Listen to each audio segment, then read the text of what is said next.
Behind the silver glow of Hollywood's golden age, shadows stretched farther than the spotlight. For every dazzling smile on the red carpet, there was a child hiding behind closed doors, trembling, unheard, and unloved. The world saw glamour, fame, and perfection.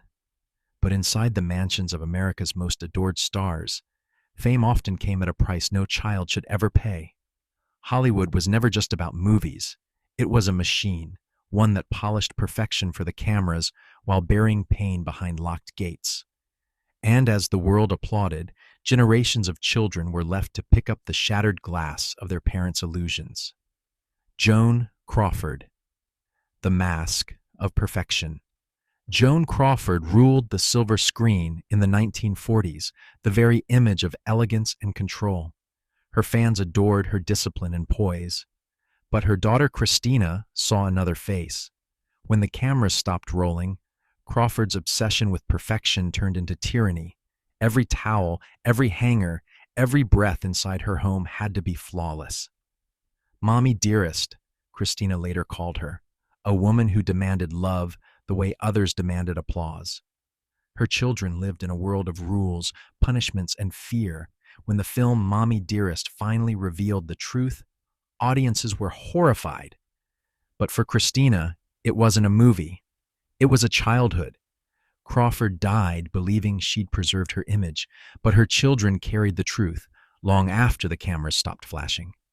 Bing Crosby and Henry Fonda, fathers of cold silence. To millions, Bing Crosby was the warm voice of Christmas, soothing, kind, and timeless. But at home, the melody faded. His son Gary later described a life built on discipline, fear, and emotional frost. Crosby demanded perfection from his children. Mistakes were punished not with words, but with belts. Love, he believed, was earned through obedience. Henry Fonda was different, yet equally distant. To the world, he was the embodiment of American decency, the stoic hero. To his daughter Jane, he was a ghost, sitting at the dinner table. She once said, "He could talk about politics or art for hours, but never once asked how I felt." His silence was louder than shouting. For both families, affection was replaced with expectation. And as their legacies grew, their children's sense of worth shrank beneath the weight of cold, unreachable fathers. Judy Garland and Ethel, the cycle of exploitation. Before Judy Garland became a legend, she was simply little Frances Gumm, a girl with an extraordinary voice and a mother with impossible ambition. Ethel Gumm wasn't just a mother, she was a manager, a coach, and a gatekeeper of fame. Pills kept Judy awake to perform. Other pills forced her to sleep. By the time she was 13, she was addicted, with her mother's permission. When Judy became a mother herself, she swore she'd never be like Ethel. But Hollywood doesn't heal its wounds. It recycles them. As Judy's career consumed her, her children, including Liza Minnelli, lived through her highs and lows like emotional earthquakes. Liza later said, "When she was up, it was heaven. When she was down, the whole house went dark." Judy Garland's story wasn't just about fame, it was about inheritance. Pain passed down like an heirloom, glittering but cursed. If you're drawn to stories that reveal what really happened behind Hollywood's golden glow, make sure to subscribe, because there's much more the stars never wanted you to hear. Joe Jackson and Marvin Gaye. Senior, when faith and fame turned to fear, discipline, control, power. For some, those words built greatness. For others, they destroyed families.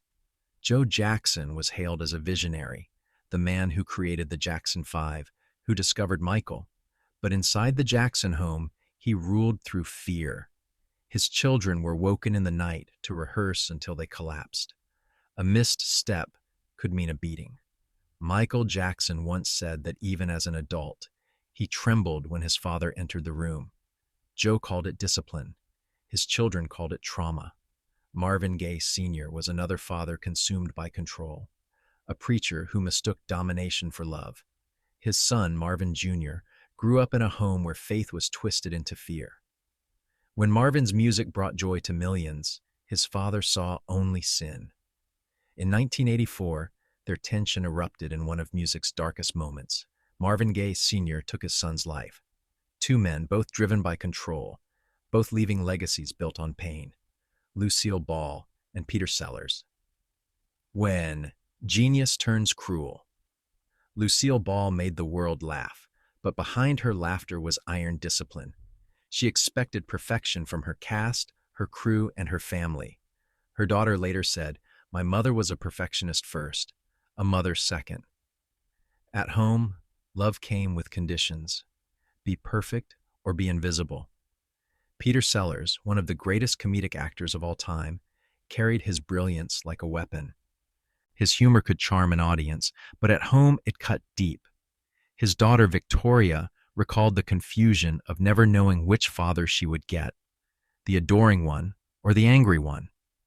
Sellers demanded devotion, then punished those who gave it.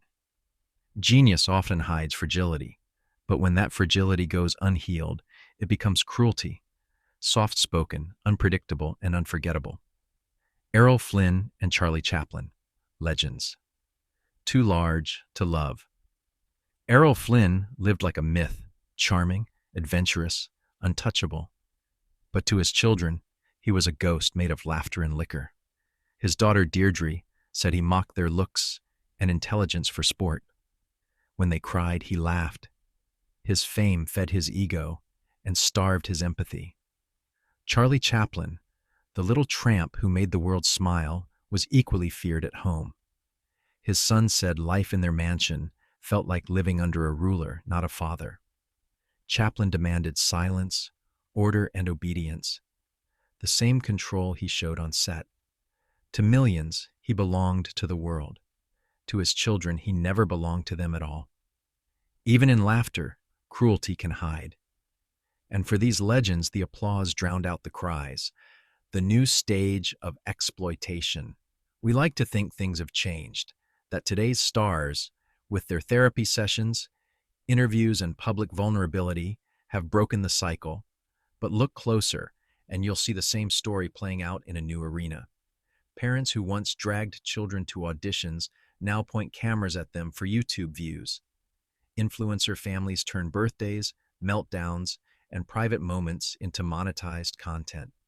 The spotlight has only moved, from soundstage to smartphone, and the lesson Hollywood never learned remains true online. A child's tears don't trend as well as their smiles. The modern version of the stage mother doesn't wear pearls. She holds a phone. The cost of the spotlight. Behind the trophies and talent lies a truth that Hollywood still refuses to face. Fame cannot raise a family. Stardom doesn't fill the silence after a child's cry. It only amplifies it. The children of stars inherit not just fortune, but the burden of perfection. They grow up learning that love has to be earned, that applause means approval, and that the world's affection will never feel as warm as a parent's. Hollywood's glow fades. Its stars age. But the stories of those children, the ones who are hidden behind the curtains, never fade. They are the real legacy of the Dream Factory. In the end, fame builds the name, but it burns the heart. And for every legend the world worships, there's a forgotten child who paid the price for someone else's spotlight. Fame built their names, but love was the price. And for many children of the stars, the spotlight never warmed. It only burned.